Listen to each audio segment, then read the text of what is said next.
ଆଉ କିଛି करते नहीं तो आराम रे एडिगे नहीं रेकॉर्ड हरे कृष्ण तो समस्त प्रणाम। तो आम आरंभ करदे प्रभु। आज्ञा आज्ञा हरे कृष्ण। जय राधा माधव कुंज बिहारी।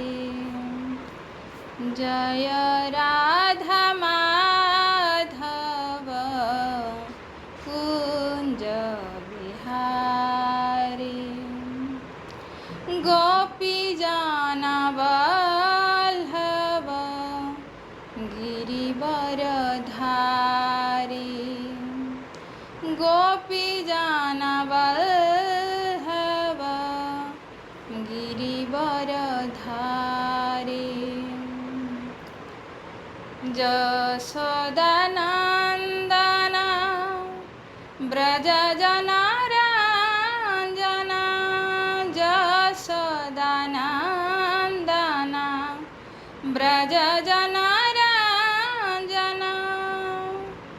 जमुनातीरवनचारी।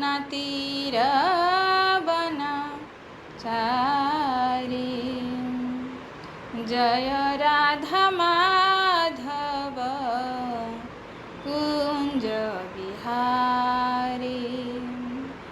जय राधा माधव कुंज बिहारी। हरे कृष्ण कृष्ण कृष्ण हरे हरे। हरे राम राम राम हरे हरे। हरे कृष्ण कृष्ण कृष्ण हरे हरे। हरे राम राम राम हरे हरे। हरे कृष्ण कृष्ण कृष्ण हरे हरे। हरे राम राम राम हरे हरे। हरे कृष्ण कृष्ण कृष्ण हरे हरे। हरे राम राम राम हरे हरे। हरे कृष्ण कृष्ण कृष्ण हरे हरे। हरे राम राम राम हरे हरे। हरे कृष्ण कृष्ण कृष्ण हरे हरे। हरे राम राम राम हरे हरे। जय राधा माधव जय राधा माधव। राधा माधव जय राधा माधव। जय पंचतत्व जय पंचतत्व। पंचतत्व जय पंचतत्व। जय जगन्नाथ जय बलदेव। सुभद्रा माँ जय सुदर्शन। जय जय प्रभुपाद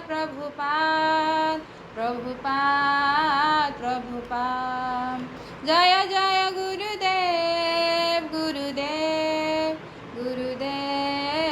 गुरुदेव निताय गौर हरि बोल हरि बोल हरि बोल हरि बोल। जय कलिजुग पावन हरि नाम संकीर्तन की जय। जगद्गुरु श्री प्रभुपाद की जय। पतितावन श्री गुरु महाराज की जय। उपस्थित सभी भक्त वृंद की जय। श्रीमद् भागवतम महापुराण की जय। निताय गौर सीतानाथ प्रेमानंदे हरि हरि बोल। ओम अज्ञानतिमिरान्धस्य ज्ञानाञ्जनशलाकया चक्षुरुन्मिलितं येन तस्मै श्रीगुरुवे नमः। श्रीचैतन्यमनोभीष्टं स्थापितं येन भूतले स्वयं रूप कदा मह्यं ददाति स पदान्तिकं वन्देऽहं श्रीगुरुस्यूतपदकमलं श्रीगुरुनवैष्णवांश श्रीरूपं साग्रजातं सहगणरघुनाथनित्यं तं सजीवं सादयितं सावधूतं परिजनसहितं कृष्णचैतन्यदेवं श्रीराधाकृष्णपादान् सहगणललिता श्रीविशाखान्वितं स। हे कृष्ण करुणा सिन्धु दीनबन्धु जगत्पते गोपेश गोपिकान्त राधाकान्त नमस्तुते।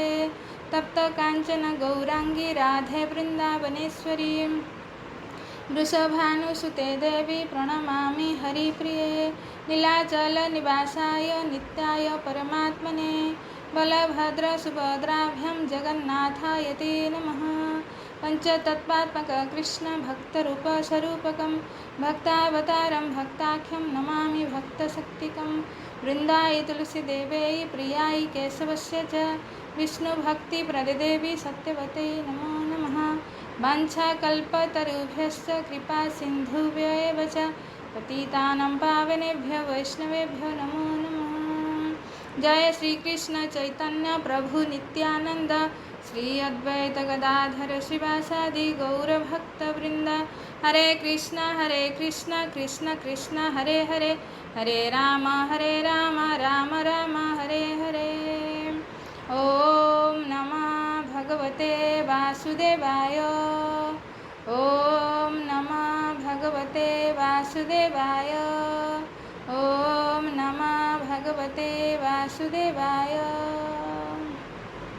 मुखं करोति वाचालं पङ्गुलङ्घयते गिरिं यत्कृपातमहं वन्दे श्रीगुरुदिनतारिणे परमानन्दमाधवं श्रीचैतन्येश्वरम्। नमो विष्णुपादाय कृष्णपृष्ठाय भूतले श्रीमते जयपताका स्वामिनिते नामिने नमो आचार्यपादाय निताय कृपाप्रदायिने गौरकथाधामदाय नगरग्रामतारिणे नमो विष्णुपादाय कृष्णपृष्ठाय भूतले श्रीमते भक्तिवेदान्त स्वामिनिते नामिने नमस्ते सरस्वती देवे गौरवाणी प्रचारिणे निर्विशेष शून्यवादी पाश्चात्यदस्तारिणे। जय जय श्री राधा रमण जय जय नवल किशोर जय गोपीचितचार प्रभु जय जय माखन चोर श्री कृष्णचंद्र भगवान की जय। हरे कृष्ण। तो उपस्थित हरे कृष्ण कवि दत्त प्रणाम प्रणाम प्रणाम प्रणाम। आज समस्त उपस्थित सब भाई भौणी मान स्वागत एवं शुभ संध्या। आज आमर जो आग भाई जो कार्यक्रम चलता से कार्यक्रम अनुसार आज माताजी आसी पहुँचे ठीक 6:55 किंतु टे सेटिंग रे प्रोब्लेम है तो लेट टे भी लेट किसी नुहे ये समय प्राय सरे आमर 7:10 7:08 तेरे गत जो 23 तारीख रे माताजी आसते से जो 24 अवतार कथा तो वर्णना चली आमको शुणुंट आम शुणु भक्त हिसाब से समुद्र मंथन पर टे से कहते 4टा अवतार से वर्णना करते। बर्तमान आउ समय पूर्ण करी अनुरोध करी एवं माताजी करी से कार्यक्रम को आगे दिखाते समस्त को आउ थे स्वागत। आज्ञा प्रभु। हरे कृष्ण। तो बहुत बहुत धन्यवाद समस्त चरण में कोटि कोटि प्रणाम। तो आज रही श्रीमद् भागवत कथामृतर शुभ संध्यार आपण मानक आमर अंतरराष्ट्रीय कृष्ण भावनामृत स्कन बालेश्वर तरफ स्वागत एवं अभिनंदन। राधा रसिक रायकर कृपा आशीर्वाद आपण समस्त को प्राप्त हो मैं प्रार्थना करुच्ची भगवान पाखे। तो परम सौभाग्य तो आम भगवान जो दिव्य अवतार कथा श्रवण करुचे परम पुरुष भगवान कृष्ण को लीला पुरुषोत्तम कह जाए। भगवान एमती 3टा पुरुषोत्तम भाव में परिचित भगवान को नाम रे कह जाए शास्त्र रे जे लीला पुरुषोत्तम मर्यादा पुरुषोत्तम आ प्रेम पुरुषोत्तम है ना। तो भगवान को पुरुषोत्तम कह जाए। तो पुरुषोत्तम रे मर्यादा पुरुषोत्तम कौथे से कौ अवतार रे शिखेले ना भगवान राम जो अवतार नहीं के आसिले तो सी मर्यादा शिखेले से कह जाए मर्यादा पुरुषोत्तम।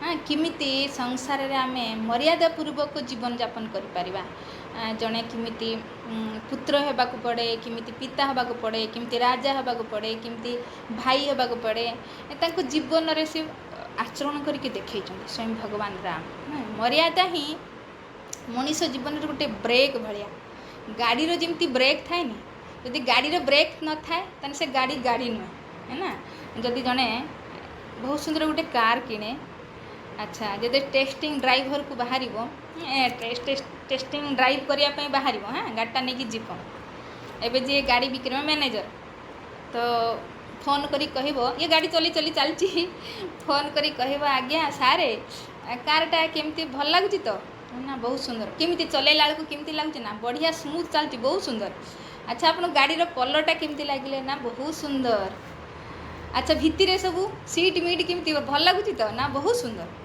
ना टिके ध्यान से चलेबे कहीं ना कार रो ब्रेक नहीं ब्रेक फेल अच्छी तो कौन हम से कार जदि ब्रेक न थाए तो से गाड़ी कौन हम निश्चय एक्सीडेंट हम निश्चय दुर्घटनाग्रस्त हम तो से भली ए मनीष जीवन जदि ब्रेक न थाए मर्यादा रूपक जदि ब्रेक नहीं ताने ये मनीष जीवन केट जाइए पड़ो तार हिसाब नहीं है ना जदि कहे गोटे बहुत सुंदर देखिया को बहुत सुंदर आखि केते सुंदर ता कान केते सुंदर शरीर केते सुंदर सब सुंदर होइतिबो किंतु मर्यादा नथिबो तो से बिना ब्रेक वाली गाड़ी सहित समान हाँ आजिकल समाज रे मर्यादा आज्ञा ऊपर मुंड ना नाकुर ऊपरटा कटि जाउ अच्छा के ताऊ दूरे जंतु आज्ञा आज्ञा एबे हां ठीक एबे भी पाउसी टिके देखा जाउची है ना एबे ठीक है तो हो तो आमर भगवान राम आज की मर्यादा शिखेले मर्यादा रे किमती से ना है मर्यादा पुरुषोत्तम किंतु आज समाज रे शास्त्र सिना पढ़िले रामायण सिना पढ़िले किमिति मर्यादा रे जीवन यापन करिया पड़े आम शिखते आज सबुठु मर्यादा है स्त्री रो लज्जा किंतु आज स्त्री ही लज्जाहीन हो गले आम देखुचे संसार की अवस्था कौन हम एमानकर हाँ शास्त्र अनुसार देखा जाऊँगी जार मर्यादा नहीं से बिना ब्रेक वाले गाड़ी निश्चय दुर्घटना हम निश्चय तार पतन हम ही हम गोटे मनीष जीवन केते दिन जीवा किंतु मनीष यहाँ बुझीपारुनी आउ बिंदास जीवन यापन करुँच यार अधोगति ही निश्चय हम किंतु आम जो शास्त्र पढ़ा तो रामायण पढ़ा ता राम भगवान को चरित्र में देखा से मर्यादा शिखई से ना हूँ मर्यादा पुरुषोत्तम भगवान मर्यादा पुरुषोत्तम आउ चैतन्य महाप्रभु शिखई प्रेम चैतन्य महाप्रभु को कौन कह जाए प्रेम पुरुषोत्तम कहीं से प्रेम शिखेले आसिकी स्वयं आचरण करके भगवान को आम किमिति भल पाई परिबा हाँ स्वयं भगवान चैतन्य महाप्रभु प्रेम भक्त रूप में आसिकी किमिति भगवान को भल पाई परिबा सेटा से शिखेले से कह जाए प्रेम पुरुषोत्तम किंतु भगवान कृष्ण को कह जाए लीला पुरुषोत्तम हाँ लीला माने सी एमिति एमिति कर्म करती जहाँ अचिंत्य जहाँ मो चिंतन से परे हाँ मनीष जोटा कराए कर्म करे ताको कह जाए कर्म साधारण कर्म किंतु भगवान सही कर्म करेंगे सी अचिंत्य कर्म करेंगे हाँ जमी पहाड़ उठेबा आम यही समुद्र मंथन रे शुणा मंदराचल पर्वत को किमती सी हाथ उठेकी ने तो कहीं अति माने अचिंत्य जो कहती ना चिंता से परे जो भगवान जो कर्म करती से नहीं कर्म को कह जाए लीला हाँ सेटा को कर्म कहना कह जाए लीला तेणु से कहुए लीला पुरुषोत्तम तो भगवान ये सुंदर सुंदर लीला आसिक कहीं करती ना बहुत सुंदर चैतन्य कृष्णदास कविराज गोस्वामी कहना ना जे भक्त गण रे सुख दीते प्रभुर अवतार भगवान अवतार ये सुंदर सुंदर अवतार नहीं कि आसी सुंदर सुंदर लीला यही करती ताकि आम शुणिकी आकर्षित हवा प्रति तो से कहुए लीला पुरुषोत्तम तो आज यही जो समुद्र मंथन लीला आम देखा अति आश्चर्यमय सब लीला करेंगे जहाँद्वारा कि भक्तर मन को किणवे तो आम शुणा तो ये कथा आमर चली जो जिज्ञासा करचंती परीक्षित महाराज सुखदेव गोस्वामी को जे मनु को विषय मन्वंतर अवतार विषय शुणापी जिज्ञासा कर तो प्रथमे तो स्वयं मनु को विषय शुणी हाँ तापर आम धीरे धीरे शुणी शुणी जिते 6 नंबर मनु विषय शुणिले जो चाक्षुष मनु तांको समय जे भगवान अजित रूप में आसिकी समुद्र मंथन करेले और अमृत बाहर करके देवता मान को पीले। तो ये जो सर्टकट रे कहले जे समुद्र मंथन केमिति हला से अमृत केमिति बाहर हला काहींकी हला केबे हला तो ये सब मते विस्तार से सुना।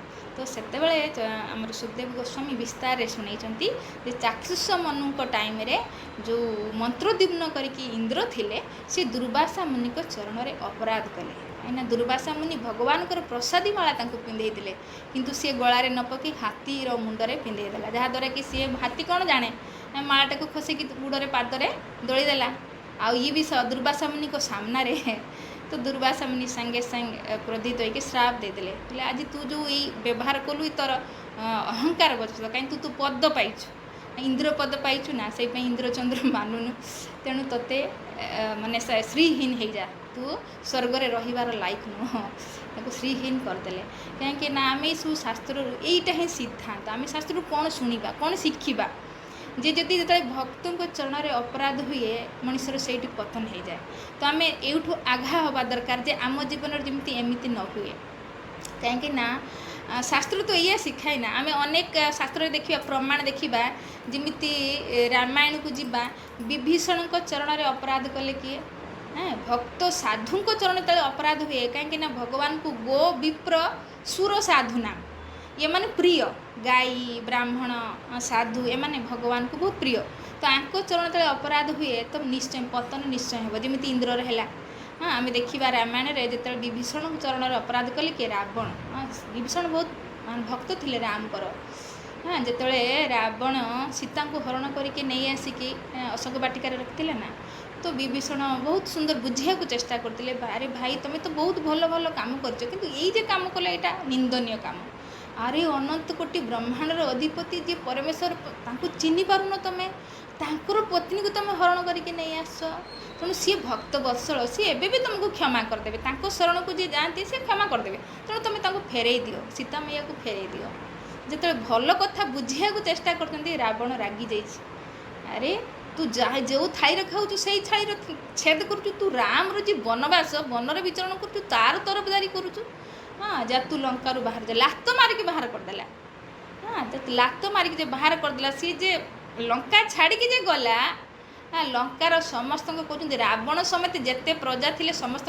आयु को हरण करके नहीं गला हाँ श्रीहीन हो गला लंका लास्ट आम देखा लंकार ध्वंस हो गला तो कहीं ना गोटे वैष्णव को चरण में अपराध हो गला। हाँ महाभारत भी सेमती आम कथा शुणा जो दुर्योधन हाँ विदुर महात्मा विदुर अपराध कला भरी सभा बहुत किसी कटुक्ति कटु भाषा गाली गुलज कला तो से विदुर जो धनुष बाण से हस्तिनापुर छाड़ी देके पलैले हाँ तो सी कहते हस्तिनापुर छाड़ी कौन विदुर पलैले हस्तिनापुर लोक जिते प्रजा थे जिते लोक थे समस्त आयु को हरण करके नहीं गले हाँ तो तापर देख पतन है से तो आम शास्त्र ये सब देखा केवे भी साधु चरण में आमर जमी अपराध न हुए नहेले इंद्र को भली आमर भी अवस्था हो पारे हाँ तो से भगवान जो आम देखा रहुगण राजा रहुगण बहुत सुंदर तले पालिकी उठे ना आमर जड़ भरत द्वारा ये जड़ भरत किए थे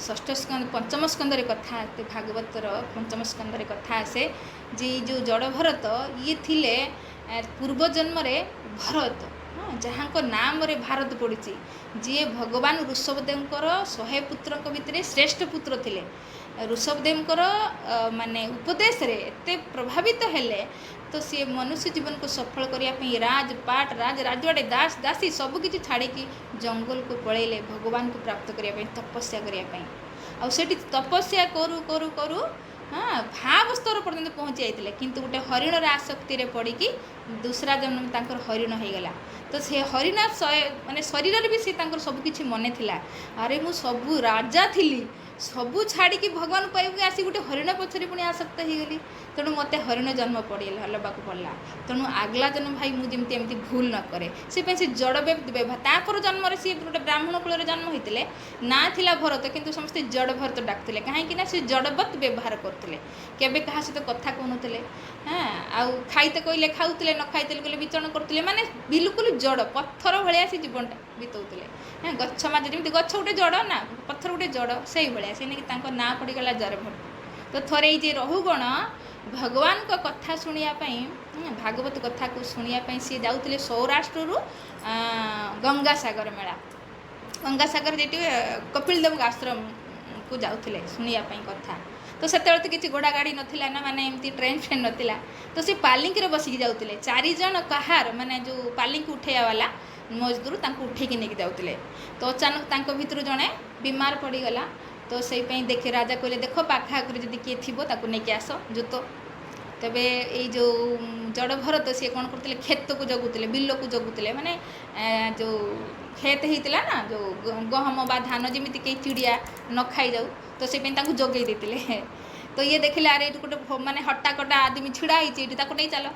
सी भी किसी प्रतिवाद करना कथा हूँ ना कहले कथा हेले सीना मुझे कौन आसक्त हो जीवनटा मत काटार अच्छे कितु भितर बहुत ज्ञानी थे तो नहीं आसिक जो ज्योति देते ये भी पालिकी बहीबारे मस्त किंतु तो बही नहीं कि चलुंट रास्ता मझे जो माने कीड़े मकड़े जो पोकजोक आसी जाऊँ कहीं ये तो शास्त्र अनुसार जानूले ना सब प्रत्येक जीवन को हृदय भगवान रही बोली तेणु सी मधुर कई जीवन जमी कष्ट न पातु से गोटे किसी जीवजंतु आसी जाती से डेई पड़ती आ डेई पड़ा तार जो ऊपर पालिकी राजा को कष्ट हुए है ना जो स्पीड ब्रेकर आसे जो ब्रेक न लगे कूदिकी पड़ा ना कष्ट तो हम तो राजा को कष्ट होता राजा कहले अरे किए एमती कहीं चलुच ठीक से चल मत कष्ट होची हाँ पुणी जो ठीक से चलता पुणी जो से किसी पोकजोकर लाइन आसी जाए पुणी से कूदी पड़ती तो राजा को तो बहुत क्रोध आसला बोले उठाओ अरे छिड़ा करो किए तुमको चलेवा आसुनी ठीक से तुम जान ना मत कष्ट हो जो बाकी जो 3 जन से डरी कह राजा ना आम नुए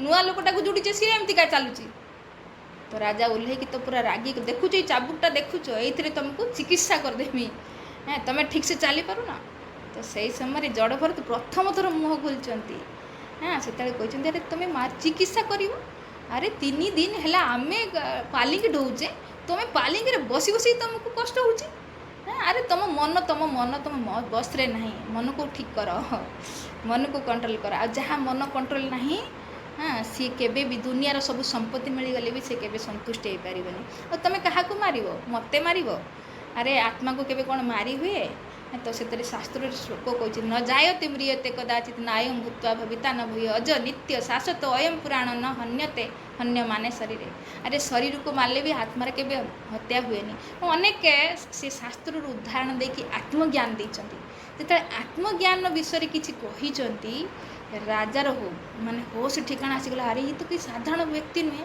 तो सांगे सांगे से कहते अरे हे महात्मा आपण साधारण व्यक्ति भाया लगुच सीना किंतु आपण साधारण व्यक्ति नुहति जल्दी कहतु आपण किए कहीं मत अशांति फिल होना मत लगुच मुझे गोटे साधु चरण में अपराध तो करूनी तो से बहुत सुंदर गोटे श्लोक कहते जी कहते मुझ जमराजर दंड को डरेनी मु शिवंकर त्रिशूल को डरेनी कि मुझु इंद्रंकर वज्र को डरेनी मु डरे तो केवल साधु चरण में अपराध को डरे तो बहुत सुंदर से कहते नाहम विशंके सुरराज वज्रात् नात्राख्य शूलात् न जामस्य दण्डात् नाग्निर्का अनिलाभितापस्त्र संके भूषम ब्रह्मकुलापमानात् संके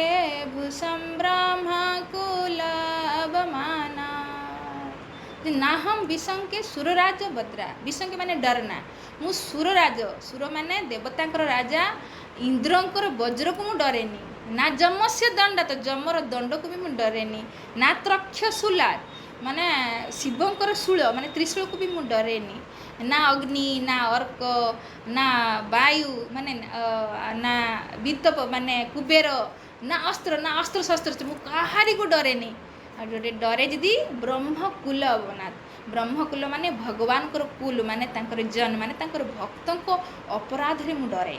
तेणु तुम कई साधारण व्यक्ति बसरे कई भक्त तो नुह कई महात्मा तो नुह। हाँ तो सेतबेले सी गुड़ तले पड़ जाइछन्ति जेतबेले जानिछन्ति जे ये जने बहुत बड़ महात्मा। हाँ सेतबेले तांको गुड़ तले पड़ जाइछन्ति मते क्षमा कर दियो। अरे जो महात्मा को पूजा करवा कथा जहाँ को चरण पूजा करवा कथा मुझे मोर पालिंगे ढोइली मत क्षमा कर दियो। बहुत सुंदर से क्षमा प्रार्थना करचंती।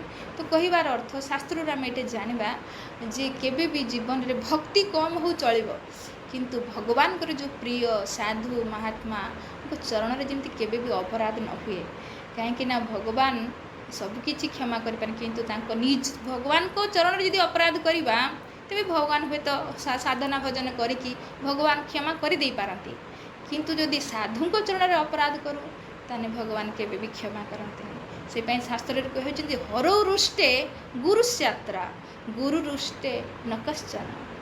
हरि के जदि अपराध हरि चरण जदि अपराध कर दो गुरु यात्रा गुरु भगवान को मन की क्षमा करदेवे किंतु गुरु चरण जदि अपराध हो जाए ताने भगवान केबे भी क्षमा करेंगे। तेणु साधु सावधान जीवन में एमती केबे कहीं ना समय एमती आसी जाए बेले बेले आम सहित भी हो जाए। तो ये गोटे शास्त्र आम सिद्धांत को नवा जीवन में केबे भी जमी साधु वैष्णव महात्मा चरण जमी केबे भी अपराध न हुए ना इंद्र भली परिस्थिति आमर भी हो पारे। तो आज इंद्र सब श्रीहीन हो गला। हाँ जिते ये असुर मैंने जानिले चढ़ऊ कले पुणी युद्ध है ये मैंने हारीगले दर दर भटिकिले फिर ब्रह्मा पाखक गले। ब्रह्मा कहले बापरे एत बड़ दुख तुम पाखर तुम राज्य ही ना तुम स्वर्ग तुम हाथ में ना है तो मुझे करें ये सबू जे विष्णु का हाथ में कथा सी चाहिए करें। तेणु समस्ते मिसिकी गले आम गत थर स्तुति किसी गाई भगवान को प्रसन्न कले स्तुति करी। तो भगवान जो पुणी प्रकट हो जाती तो ये सुखदेव गोस्वामी बदली देइचंती अध्याय को बदली देइचंती। अष्टम स्कंद षष्ठ अध्याय श्री सुकोवाच सुखदेव गोस्वामी कहते कौन एवं स्तुतः सुरगणैः भगवान् हरिरीश्वरः तेषामाविर्भूत राजन् सहर्ष अर्क उदयदिति। तो सुखदेव गोस्वामी कहते एमितिका स्तुति करने द्वारा हाँ सुरगणी माने सबू देवता माने जिते स्तुति कले तो भगवान हरीश्वर आविर्भूत भगवान को तीन टा विशेषण दौरान जे जे भगवान से हरि ईश्वर से आविर्भूत हेले। तो ये भगवान क्या कहते हाँ जो जो विष्णु सर्वव्याप्त। हाँ तेणु भगवान आज आम संसार रे तो ये भगवान को लेकिन कन्फ्यूजन तो ये भगवान कहते किए ना जीए हरि जी समस्त दुख को हरण करती आउ जी ईश्वर जी सारा जगत को कंट्रोल कर। ये जो हवा पानी प्रकाश जहाँ भी प्रकृति आम कि देखुचे जी सबकि जी कंट्रोल कर ईश्वर आ सी हरि हरि माने जे हरण करती। हरि के विषय तो अवश्य चैतन्य महाप्रभु कहते जे हरि शब्द दुई अर्थ ए हरि शब्द बहु अर्थ दुई मुख्यतम माने हरिर तो हरि शब्दर तो बहुत अर्थ अच्छी किंतु दुई मुख्यतम दीटा मुख्यतम अर्थ कौन जे एक है सर्व अमंगल हरे आ द्वितीय है प्रेम दिया हरे मन। जहाँ को शरण गले सर्व अमंगल को जे हरण करनी आम भितर जो भी अमंगल रही जो हरि से ना हरि कहीं सी अमंगल को हरण करती आ प्रेम दिया हरे मन जे शरण रे जाए भगवान तांकर प्रेम देकी आम मन जो संसार फसिकी रही ये दुष्ट मन को सी हरण करनी माने चुरे नियंती मन एवं कृष्ण चरण रे लगे दियंती। तो ये है भगवान हरि। आउ सुंदर भगवान शब्द भी आम टे अर्थ बुझी नेबा कहीं जे मैंने नुआ अच्छा हे तो आम शुणुचे बार बार शुणुचे कि बार बार शुणे द्वारा आप मन भी रही कहीं भगवान जी जी निजे निजे भगवान कहीदेले हेनी बा के बाबा बापू आसिक निजक भगवान कहीदेले हेनी भगवान आम क्या मानवा। तो भगवान शब्दर अर्थ पराशर मुनि जे व्यासदेव भगवान पिता पराशर जिसे भगवान शब्दर अर्थ करके कहते जे ऐश्वर्य समग्रस्य वीर्यस्य जशस्य श्रिय ज्ञान वैराग्यमश्चैव सषणाम भग इति गणा।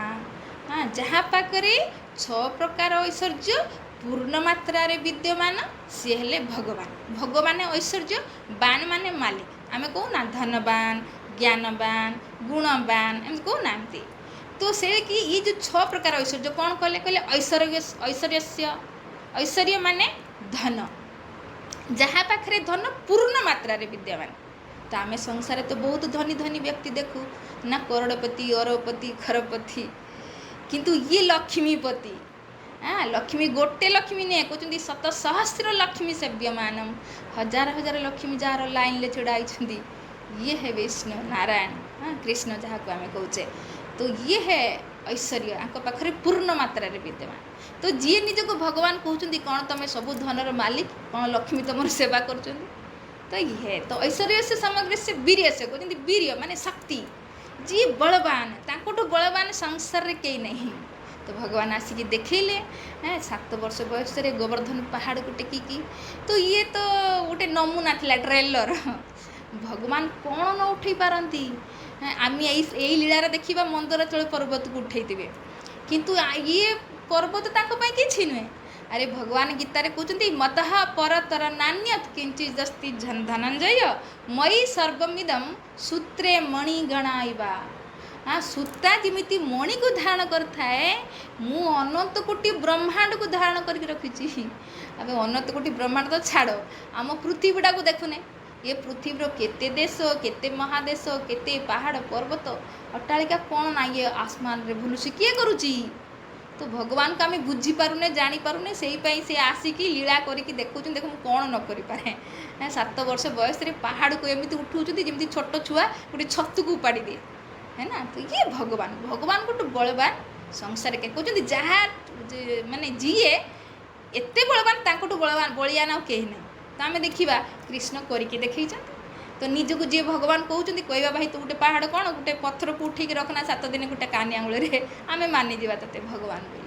ତ ଆମେ କିନ୍ତୁ ଏଗୁଡ଼ା ସବୁ ପରୀକ୍ଷା ତ କରୁନେ। ଯିଏ କ'ଣ ବିଭୂତି କ'ଣ ଟିକେ କାଢ଼ିଦେଲା, କରିସ୍ମା ଦେଖେଇଦେଲା, ଆମେ ତାଙ୍କୁ ଭଗବାନ କରିକି ପୂଜା କରତେ ଲାଗିଯାଉଛେ। ଇଏ ବହୁତ ବଡ଼ ଦୁର୍ଭାଗ୍ୟ। ଶାସ୍ତ୍ରରୁ ଆମେ ବୁଝିବା ଦରକାର। ତ ଇଏ ଯେତେବେଳେ ଭଗବାନ କହୁଛନ୍ତି, ଭଗବାନଙ୍କୁ ବୁଝିବା ଦରକାର। ଭଗବାନଙ୍କର ଯିଏ ନିଜକୁ ଭଗବାନ କହୁଛନ୍ତି, ତାଙ୍କ ପାଖରେ 6ଟା ଐଶ୍ୱର୍ଯ୍ୟ ପରିପୂର୍ଣ୍ଣ ମାତ୍ରାରେ ଥିବ, ଏଇଟା ଶାସ୍ତ୍ର କହୁଛି। ତ ପ୍ରଥମେ କହିଗଲେ କ'ଣ? ପ୍ରଥମ ଐଶ୍ୱର୍ଯ୍ୟ ହେଲା ଧନ, ଦ୍ୱିତୀୟ କହିଲେ ବଳ, ଐଶ୍ୱର୍ଯ୍ୟ ସେ ସମଗ୍ର ସେ ବୀର୍ୟ ସେ ଯଶସ୍ୱ ଶ୍ରିୟ। ଯଶ ମାନେ ଖ୍ୟାତି। ଭଗବାନ ଏତେ ଖ୍ୟାତି, ଏତେ ଯଶବାନ କି ଚୋରି କରିକି ବି ଯଶସ୍ୱୀ। ଚୋରି କରିକି ବି ତାଙ୍କର ଆମେ ମାଖନ ଚୋରି କରିକି ତାଙ୍କର ଆରତି କରାଯାଏ। ରଣ ଛାଡ଼ିବା ଗୋଟେ କଲା ଗଲତ କାମ, ଫିର୍ ବି ସେ ଯଶବାନ। ରଣଛଡ଼ କରିକି, ରଣଛଡ଼ ରାଇ କରିକି ତାଙ୍କର ଆରତି କରାଯାଏ। ଦେଖନ୍ତୁ କ୍ଷୀରଚୋରା ଏଠି ଆମ ପାଖରେ ଅଛନ୍ତି, କ୍ଷୀର ଚୋରି କରିଥିଲେ, ଆଜି ବି ସେ ପ୍ରସିଦ୍ଧି। ଆଜି ବି ତାଙ୍କୁ କେହି ଗୋପୀନାଥ କୁହନ୍ତିନି, କ୍ଷୀରଚୋରା ଯିବେ, କ୍ଷୀରଚୋରାରେ ପ୍ରସିଦ୍ଧି ହେଇଗଲା। ତ ଭଗବାନ ଗଲତ କରିକି ବି ସେ ଯଶବାନ। ଇଏ ଭଗବାନ ଯଶସ୍ୱୀ, ତାଙ୍କଠୁ ଯଶସ୍ୱୀ କେହି ନାହାନ୍ତି। ଆଉ ଶ୍ରୀୟ, ଶ୍ରୀ ମାନେ ସୌନ୍ଦର୍ଯ୍ୟ। ଭଗବାନଙ୍କର ଏମିତି ସୌନ୍ଦର୍ଯ୍ୟ, ଭଗବାନ କେବେ ବି ବୁଢ଼ା ହୁଅନ୍ତିନି। ଯେତେବେଳେ ଆମର ଭଗବାନ ବ୍ରହ୍ମା ଭଗବାନଙ୍କୁ ଯେତେବେଳେ ସ୍ତୁତି କରିଛନ୍ତି, ସେତେବେଳେ ବି ସେ କଥା କହିଛନ୍ତି ଯେ ଆଦ୍ୟମ୍ ପୁରାଣ ପୁରୁଷମ୍ ନବ ଯୌବନମ୍ ଚ। ହେ ପ୍ରଭୁ, ଆପଣ ଆଦି ପୁରୁଣା ପୁରୁଷ, କିନ୍ତୁ ନବଯୌବନମ୍ ଚ। କେମିତି ଦେଖାଯାନ୍ତି? ଗୋଟେ 16 ବର୍ଷ ମାନେ ବାଳକ ଭଳିଆ ଭଗବାନ। କିନ୍ତୁ ପୁରୁଣା ପୁରୁଷ, ଆଦ୍ୟମ୍, ସବୁଠୁ ପୁରୁଣା ପୁରୁଷ ହେଲେ ଭଗବାନ। ଏଇ ସଂସାରରେ ଆମେ ପୁରୁଣା ଲୋକ ଦେଖିଲେ ଯେ ବୁଢ଼ା 100 ବର୍ଷ 80 ବର୍ଷ ହେଇଗଲାଣି, ଦେଖିବା କ'ଣ ତାଙ୍କର ଗାଲ ପଶିଗଲାଣି, ଦାନ୍ତ ଜଡ଼ିଗଲାଣି, ଆଖିକି ଦେଖାଯାଉନି। କିନ୍ତୁ ଭଗବାନ ନବଯୌବନମ୍ ଚ, ଭଗବାନ ସବୁବେଳେ ନବଯୌବନ ଅବସ୍ଥାରେ ଥାନ୍ତି। ସିଏ ହେଲେ ସୁନ୍ଦର। ତ ଆମେ ଦେଖିକି ଜାଣିପାରିବୁ ଇଏ ଭଗବାନ। ଆଜି ଭଗବାନ କହୁଛନ୍ତି, ଦେଖିଲା ବେଳକୁ ଗାଲ ପଶିଗଲାଣି, ତ କେମିତି ଭଗବାନ? ତ ଇଏ 6ଟା ଐଶ୍ୱର୍ଯ୍ୟ ଯେଉଁଟାକି ଆମେ ଶୁଣିକି ଗଲେ। ପ୍ରଥମ ହେଲା ଧନ, ଫିରି ବଳ, ଫିରି ଯଶ, ଫିରି ସୌନ୍ଦର୍ଯ୍ୟ, ଫିରି ଜ୍ଞାନ। ଭଗବାନଠୁ ଜ୍ଞାନବାନ ସଂସାରରେ କେହି ନାହିଁ। ଭଗବାନ 45 ମିନିଟ୍ କ'ଣ ଛିଡ଼ା ହେଲେ, ପୁରା ଭଗବତ ଗୀତା କହିଦେଲେ। ଆଉ ଯାହାଙ୍କ ମୁଖରୁ ଇଏ ବେଦ ଶାସ୍ତ୍ର ପୁରାଣ ତ ପ୍ରକଟ ହେଇছে ନା। ତ ଭଗବାନଠୁ ଯିଏ ନିଜକୁ ଭଗବାନ କହୁଛନ୍ତି, ଭାଇ ସେ ଶାସ୍ତ୍ର ପୁରାଣ କ'ଣ ପାରଙ୍ଗତ? ତ ଭଗବାନ କୃଷ୍ଣଙ୍କ ପାଖରେ 6ଟା ଐଶ୍ୱର୍ଯ୍ୟ ପରିପୂର୍ଣ୍ଣ ମାତ୍ରାରେ ବିଦ୍ୟମାନ। ସେଇପାଇଁ ଆଉ ବୈରାଗ୍ୟ ରହିଗଲା। ବୈରାଗ୍ୟ ଯିଏକି ଏତେ ସବୁକିଛି ସୃଷ୍ଟି କଲା ପରେ ବି କେଉଁଥିରେ ସେ ଆସକ୍ତ ନୁହନ୍ତି। କିନ୍ତୁ ଆମ ପାଖରେ କିଛି ଗୋଟେ ସମ୍ପତ୍ତି ଆସିଗଲା ବେଳକୁ ଆମେ କେତେ ଆସକ୍ତ ହେଇଯାଉଛେ ନା। କିନ୍ତୁ ଭଗବାନଙ୍କର ସବୁକିଛି ଥାଇକି ଭଗବାନ କେଉଁଥିରେ ଆସକ୍ତ ନୁହନ୍ତି। କରିକି ବି ଦେଖେଇଲେ। ଦ୍ୱାପର ଯୁଗରେ ଆମେ ଦେଖିବା, ଏତେ ଗୋପୀମାନେ କେତେ ଭଗବାନଙ୍କୁ ଭଲ ପାଉଥିଲେ, କିନ୍ତୁ ଗୋଟେ କ୍रूर କ'ଣ ନେବାକୁ ଆସିଲା, ସମସ୍ତଙ୍କୁ ଛାଡ଼ି ଦେଇକି ପଳାଇଲେ। ମୁହଁକୁ ପଛକୁ ଅନେଇବି ନାହାନ୍ତି। କେତେ ତାଙ୍କ ଭଳି କେହି ପ୍ରେମ କରିପାରିବ ଗୋପୀମାନଙ୍କ ଭଳି? ଏତେ ଭଲ ପାଇବା ସତ୍ତ୍ୱେ ବି ଭଗବାନ ଛାଡ଼ିକି ପଳାଇଲେ। ଏଠି ଦେଖିବା ରାମାୟଣରେ ବି ଭଗବାନ ରାମକୁ ଯେତେବେଳେ ବନବାସ ମିଳିଲା ସବୁକିଛି ଛାଡ଼ି ଛୁଡ଼ା ଦେଇକି କେବେ କମ୍ପ୍ଲେନ୍ କରିନାହାନ୍ତି, ଆରେ ମୋତେ ତ ରାଜା ହେବାର ଥିଲା। ଆଜିକାଲି ଭାଇ ଭାଇ ଭିତରେ ଟିକିଏ ବି ଧନକୁ ନେଇକି ଯଦି ଏପଟ ସେପଟ ହେଉଛି ପୁରା ତଲୁଆର ଉଠି ଯାଉଛି, ଚିନ୍ତା କରୁନାହାନ୍ତି। କିନ୍ତୁ ଭଗବାନ ସାଙ୍ଗେ ସାଙ୍ଗେ ଭରତ ପାଇଁ ସବୁ ଛାଡ଼ି ଦେଇକି ଜଙ୍ଗଲକୁ ଚାଲିଗଲେ। ତ ଭଗବାନଙ୍କର ସବୁ କିଛି, କିନ୍ତୁ ଫିର୍ ବି ସେ କେଉଁଥିରେ ଆସକ୍ତ ନୁହନ୍ତି। ସେ ନେଇକି କୁହାଯାଏ ବୈରାଗ୍ୟବାନ। ଯେ 6ଟା ଐଶ୍ୱର୍ଯ୍ୟରେ ପରିପୂର୍ଣ୍ଣ ମାତ୍ରାରେ ଯାହା ପାଖରେ ଥାଏ ସିଏ ହେଲେ ଭଗବାନ। ଆଉ ସିଏ କାହା ପାଖରେ? ନା କୃଷ୍ଣଙ୍କ ପାଖରେ, ବିଷ୍ଣୁଙ୍କ ପାଖରେ ପରିପୂର୍ଣ୍ଣ। ସେଇପାଇଁ ଏଠି କହୁଛନ୍ତି ଭଗବାନ। ଆଉ ସିଏ ହରି, କାହିଁକି ନା ସିଏ ସର୍ବ ଅମଙ୍ଗଳକୁ ହରଣ କରନ୍ତି। ଆଉ ଯିଏ ତାଙ୍କ ଶରଣରେ ଯାଏ ଭଗବାନ ତାଙ୍କୁ ପ୍ରେମ ଦେଇକି ତାଙ୍କର ସଂସାରରେ ଯେଉଁ ମନ ଭଟକୁଛି ଇଏ ମନକୁ ହରଣ କରିନିଅନ୍ତି। ଇଏ ହରି। ଆଉ ଈଶ୍ୱର ଯିଏ ସାରା ସଂସାରକୁ କଣ୍ଟ୍ରୋଲ କରୁଛନ୍ତି। ତ ସେଇପାଇଁ ଏଠି କହୁଛନ୍ତି ଯିଏ ଅମଙ୍ଗଳକୁ, ଆଜି ଅମଙ୍ଗଳ ଅବସ୍ଥା କାହାର ଆସିଛି? ଦେବରାଜ ଇନ୍ଦ୍ରଙ୍କର। ତେଣୁ ଅମଙ୍ଗଳକୁ ହରଣ କରିବେ ପ୍ରଭୁ। ତ ସେଇପାଇଁ ତାଙ୍କୁ ଏଠି ସଂଜ୍ଞା ଦେଉଛନ୍ତି ହରି। ସେ ଈଶ୍ୱର ଆଜି ଆବିର୍ଭୂତ ହେଇଗଲେ, ପ୍ରସନ୍ନ ହେଇକି ଆବିର୍ଭୂତ ହେଇଗଲେ ତାଙ୍କ ସାମ୍ନାରେ। ଆଉ ଯେତେବେଳେ ଆବିର୍ଭୂତ ହେଲେ, କେମିତିକା ଆବିର୍ଭୂତ ହେଲେ? କହୁଛନ୍ତି ସହସ୍ର ଅର୍କ। ଅର୍କ ମାନେ ସୂର୍ଯ୍ୟ। 1000 ସୂର୍ଯ୍ୟ ପ୍ରକଟ ହେଇଗଲେ ଯେମିତି ପ୍ରକାଶ, ସେଇଭଳିଆ ପ୍ରକାଶମାନ ହେଇଗଲା। ତ ସମସ୍ତଙ୍କର ଆଖି ଏଠି ବହୁତ ସୁନ୍ଦର 2 ନମ୍ବର ଶ୍ଲୋକରେ କହୁଛନ୍ତି, ତେନୈବ ସହସା ସର୍ବେ ଦେବା ପ୍ରତିହତେ କ୍ଷଣା ନ ଅପଶ୍ୟନ୍ ଖମ୍ ଦିଶ ଖଣିମାତ୍ମନ ଚକୁତ ବିଭୁମ୍। ତ ଭଗବାନଙ୍କୁ କେମିତି ଦେଖିପାରିବେ? ଏତେ ପ୍ରକାଶରେ ଭଗବାନଙ୍କୁ ଦେଖି ହେବ ନା। ତ ସେଇପାଇଁ କହୁଛି ତାଙ୍କୁ ଖମ୍ ମାନେ ଆକାଶ, ଦିଶ ମାନେ ଦିଗ, ତାଙ୍କୁ କିଛି ବି ଦେଖାଦେଲାନି। ଏ ଯେଉଁ ମାନେ ଦେବତାମାନଙ୍କୁ ସବୁ ଆଖି ବନ୍ଦ କରିଦେଲେ। ତାପରେ ଧୀରେ ଧୀରେ ଯେତେବେଳେ ଆଖି ଖୋଲିଛନ୍ତି ଭଗବାନ ପୁଣି ନର୍ମାଲ ତାଙ୍କର ଯେଉଁ ଜ୍ୟୋତି, ଯେଉଁ ପ୍ରକାଶ ଥିଲା, ପ୍ରକାଶକୁ ସमेଟି ନେଇଛନ୍ତି। ତ ଏବେ ସମସ୍ତେ ଭଗବାନଙ୍କୁ ଦର୍ଶନ କରୁଛନ୍ତି। ତ କେମିତି ଦର୍ଶନ କରୁଛନ୍ତି? ଭଗବାନଙ୍କର ଅପରୂପ ସୌନ୍ଦର୍ଯ୍ୟ। 5ଟା ଶ୍ଲୋକରେ ଏଠି ସୁଖଦେବ ଗୋସ୍ୱାମୀ ଭଗବାନଙ୍କର ସୌନ୍ଦର୍ଯ୍ୟକୁ ବର୍ଣ୍ଣନା କରିଛନ୍ତି। ସେ କେମିତି ମୁକୁଟ ଧାରଣ କରିଛନ୍ତି, ତାଙ୍କର ଯେଉଁ ଶରୀରର ରଙ୍ଗ ଘନଶ୍ୟାମ, ସେ କୁଣ୍ଡଳ ଧାରଣ କରୁଛନ୍ତି, ଗଳାରେ ଆମର କୌସ୍ତୁଭ ମଣି ଧାରଣ କରିଛନ୍ତି, ବୈଜନ୍ତୀ ମାଳା ଧାରଣ କରିଛନ୍ତି, କର୍ଦ୍ଧନୀ ଧାରଣ କରିଛନ୍ତି, ନୂପୁର ଧାରଣ କରିଛନ୍ତି। ବହୁତ ସୁନ୍ଦର ତାଙ୍କର ଆଖି, ତାଙ୍କର କପଲ, ତାଙ୍କର ଭଉଁଏ, ପୁରା ଶରୀରର ସୁନ୍ଦରତାକୁ ବର୍ଣ୍ଣନା କରିଛନ୍ତି। ତାପରେ ଯେତେବେଳେ ଭଗବାନଙ୍କ ରୂପକୁ ନିହାରିଛନ୍ତି, ନିହାର କରିକି ସମସ୍ତେ ଅବନିମ୍ ଗତେ ମାନେ ପ୍ରଣାମ କରିଛନ୍ତି ଭଗବାନଙ୍କୁ। ବହୁତ ସୁନ୍ଦର ଏଠି କହୁଛନ୍ତି ଯେ ତୁଷ୍ଟାବ ଦେବ ପ୍ରଭର ସର୍ବସ୍ୱ ପୁରୁଷಂ ପରମ୍ ସର୍ବା ଅମର ଗଣୈ ସାକମ୍ ସର୍ବାଙ୍ଗୈ ଅବନିଗତୈ।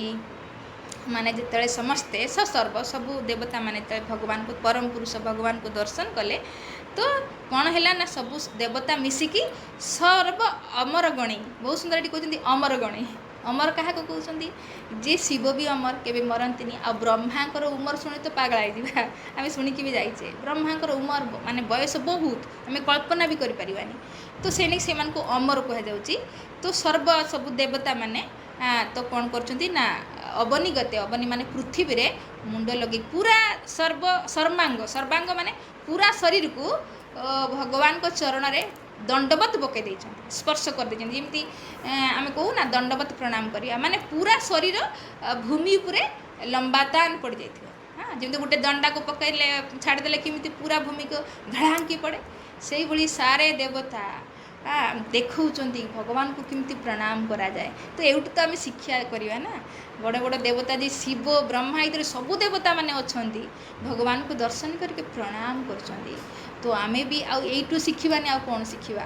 ଭାଗବତ ତ ଏଇଆ ଶିଖିବା ପାଇଁ ବସେଇଛି ନା ଆମମାନଙ୍କୁ। ଯଦି ଭଗବାନଙ୍କୁ ପ୍ରଣାମ କରିବାର ମହିମା କ'ଣ? ସ୍ୱୟଂ ଯେଉଁ ଭଗବାନ ବ୍ୟାସଦେବ ଯେତେବେଳେ ଭାଗବତକୁ ବନ୍ଦ କରିଛନ୍ତି, 18,000 ଶ୍ଲୋକ ଲେଖି ସାରିଛନ୍ତି, ଲାଷ୍ଟ ଶ୍ଲୋକରେ ତ ସେଇ କଥା କହୁଛନ୍ତି ଯେ ନାମ ସଂକୀର୍ତ୍ତନ ଯସ୍ୟ ସର୍ବ ପାପ ପ୍ରଣାଶନମ୍ ପ୍ରଣାମୀ ଦୁଃଖ ଶମନମ୍ ତମ୍ ନମାମି ହରି ପରମ୍। ଇଏ ପରମ ହରି, ଯେ ସବୁ ଦୁଃଖକୁ ହରଣ କରିପାରିବେ। ତ ଏଇଭଳି ଭଗବାନଙ୍କୁ ଆମେ ପ୍ରଣାମ କରିବାନି ତ ଆଉ କ'ଣ କରିବା? ତ ଏ ସାରେ ଦେବତା ଶିଖାଉଛନ୍ତି ପ୍ରଣାମର ମହିମା। ଭଗବାନ ପ୍ରଣାମରେ ବି ବହୁତ ପ୍ରସନ୍ନ ହୁଅନ୍ତି। ପ୍ରଣାମ କରିବା ଦ୍ୱାରା ଆପଣ ଦେଖିବେ, ଇଏ ଯେଉଁ ରାମାୟଣର କଥା ଆସି ଯେଉଁ ବିଭୀଷଣ, ଯେଉଁ ଲଙ୍କା ପ୍ରାପ୍ତ କରିଥିଲା ରାବଣ ଶିବଙ୍କ ପାଇଁ ଯଜ୍ଞ କରିକି 10 ମସ୍ତକକୁ କାଟିକି ଯଜ୍ଞରେ ପକାଇଥିଲା। ତେବେ ଯାଇକି ଆମର ଭଗବାନ ଶିବ ପ୍ରସନ୍ନ ହେଇକି ତାଙ୍କୁ ସୁନାର ଲଙ୍କା ଦେଇଥିଲେ। କିନ୍ତୁ ବିଭୀଷଣ କିଛି କରିନଥିଲା। ବିଭୀଷଣକୁ ଯେତେବେଳେ ବାହାର କରିଦେଲା ଲାତ ମାରିକି, ତ ଆସିକି ଭଗବାନଙ୍କ ଶରଣରେ ଖେଳ ଦଣ୍ଡବତ ପ୍ରଣାମ କରିଦେଇଥିଲା। ତ ସେତେବେଳେ ଭଗବାନ ରାମ କହୁଥିଲେ, ଉଠ ଲଙ୍କେଶ, ଆମ କୁଟିଆରେ ତୁମର ସ୍ୱାଗତ। ତୁ ଲଙ୍କେଶ କହିଦେଲେ, ଉଠ ଲଙ୍କେଶ। ତୁ ସାରେ ଯେଉଁ ଥିଲେ ଜାମ୍ବବାନ ଆମର ହନୁମାନ ଆଦି କହିଲେ, ଆରେ ଇ ଲଙ୍କେଶ କାରକୁ କହିଲେ, ଲଙ୍କାର ରାଜା ତ ରାବଣ। ତ କହିଲେ, ପ୍ରଭୁ ଆପଣ ବିଭୀଷଣକୁ ଲଙ୍କେଶ କେମିତି କହିଦେଲେ? ଲଙ୍କାର ତ ରାଜା ରାବଣ। କହିଲେ, ହଁ ବିଭୀଷଣ ରାଜା ହେବ ନା? କହିଲେ, କେମିତି? ଆମେ ତ ଯୁଦ୍ଧ ବି କରିନେ, ଯୁଦ୍ଧରେ ରାବଣକୁ ଜିତିବି ନାହିଁ। ଯଦି ଆମେ ଯୁଦ୍ଧରେ ହାରିଯାଇ, କହିଲେ ହାରିଗଲେ ମୁଁ ଅଯୋଧ୍ୟାର ରାଜା କରେନି, କିନ୍ତୁ ରାଜା ତ ନିଶ୍ଚୟ କରେନି। ଇଏ ହେ ଯେଉଁ ଲଙ୍କାକୁ ପ୍ରାପ୍ତ କରିବା ପାଇଁ ରାବଣକୁ ମୁଣ୍ଡ କାଟିକି ପକାଇଥିଲା ଯଜ୍ଞ କୁଣ୍ଡରେ, କିନ୍ତୁ ବିଭୀଷଣ କିଛି କରିନଥିଲା, କେବଳ ପ୍ରଣାମ କରିବା ଦ୍ୱାରା ଲଙ୍କା ମିଳିଗଲା। ତ ପ୍ରଣାମର କେତେ ମହିମା ଅଛି, କାହିଁକିନା ଭଗବାନ ଯେଟା କୁହନ୍ତି ପ୍ରସନ୍ନ ହେଇକି ଯେଟା କୁହନ୍ତି ଆଉ କରିକି ଦେଖାନ୍ତି। ସେତେବେଳେ ଯେଉଁ ହନୁମାନ ଆଦି ଥିଲେ କହିଲେ, ତ ଭରତ କହିଲେ, ଇଏ ସମସ୍ତେ ମୋର ଅନୁଗତ, ମୁଁ ଯେଟା କହିବି ସେଇଟା ହେବ। ଯଦି ମୁଁ ବିଭୀଷଣକୁ ରାଜା କରିବାକୁ ଚାହିଁବି, ସମସ୍ତେ ମୋତେ ସମ୍ମତି ଦେବେ। କାହିଁକି ନା କୁହନ୍ତି ନା, ରଘୁକୁଲ ରୀତି ସଦା ଚଲି ଆଇ, ପ୍ରାଣ ଯାଇ पर बचन न जाई। ये रघुकुल की रीति, एटी प्राण जीव बरण बचन जीवनी। मु बचन देइछि माने ये राजा तो हम, या तो अयोध्यार हो या तो लंकार। लास्ट लंकार राजा तो हेले ना। तो भगवान को मात्र प्रणाम करदेवा द्वारा ना आम महाभारत भी देखा, जो युद्ध महाभारत एत बड़ युद्ध है, कहते दुर्योधनकर जो सेना थिले कहते से सागर सहित तुलना, सागर सहित सामान। आ ये जो आमर पंचु पांडव थिले, आंकर जो सैन्य थिले ये नदी नाल सहित, माने युद्धर जीवे माने विजयी हेबा नामुमकिन थिला। किंतु केवल युद्ध प्रारंभ रे ये जो युधिष्ठिर महाराज तांकर जो 5 भाई मिसिकी केवल गले प्रणाम कले। पितामह भीष्म को गुरु द्रोणाचार्य को प्रणाम कौन करदेले, विजयी भव आशीर्वाद देदेले। सी अन्य पक्षर थिले, माने शत्रु पक्षर थिले, फिर एमान खाली प्रणाम करदेले तो तांको आशीर्वाद मिलगला विजयी भव, जेटा कि संभव नथिला। कहीं ना सेमानकर सैन्य पूरा कहते समुद्र सह समान, आंक सैन्य छुटी नदी नाल भाया, किंतु जीतीगले कहीं ना प्रणाम। तो प्रणाम बहुत महिमा रही। बड़ों को प्रणाम करिया, भगवान को प्रणाम करिया, गुरु को प्रणाम करिया द्वारा आशीर्वाद मिल जाए। आशीर्वाद रे जतिक शक्ति अच्छे कौतरे सेतिकी शक्ति नहीं। तो एठी कहते सबू कहीं निजर काम तो हासिल करार अच्छी, तो शिखुंट देवता जे समस्ते मिसिकी भगवान को अवनिम गते भूमि रे पड़ी प्रणाम कले भगवान को। तो भगवान प्रसन्न, तो प्रसन्न है परे एबे ब्रह्मा स्तुति गाउछन। देखंतु फास्ट भी स्तुति करतिले, भगवान प्रकट हो गला पर भी पुणी स्तुति करछन। कहीं ना भगवान को स्तुति बहुत पसंद, आम दे भी पारिबा कौन, कहीं ना संसार रे जहाँ भी किछि देखा जाउछि तो भगवान सबू किछि तो भगवान ना। आम भगवान को कौन दे पारिबा, केवल तांको स्तुति करके तांको प्रणाम करके। जो शरीरटा देइचंती ना, जो बाणीर शक्ति देइचंती, ए बाणी द्वारा तांकर गुणगान करके आई मथा जो देइचंती मथाटा तांको चरण रे नईकी आमे तांको प्रसन्न करि परिबा। एटा देवता तांको जीवन रे शिखौचंती आम मानकु। कहीं ना भगवान को आम यदि देखा, आमर जमी ध्रुव महाराज कहले मनीष जदि थरे भगवान को विषय भाविबो, माने भगवान जहाँ किछि आमको देइचंती, आम तो भगवान को चरण को जाऊँ, जो मंदिर जाऊँ प्रणाम करिया दूर पूर्वर आगे मागिबा आरंभ कर दूची, एटा दियो सेटा दियो एटा दियो सेटा दियो।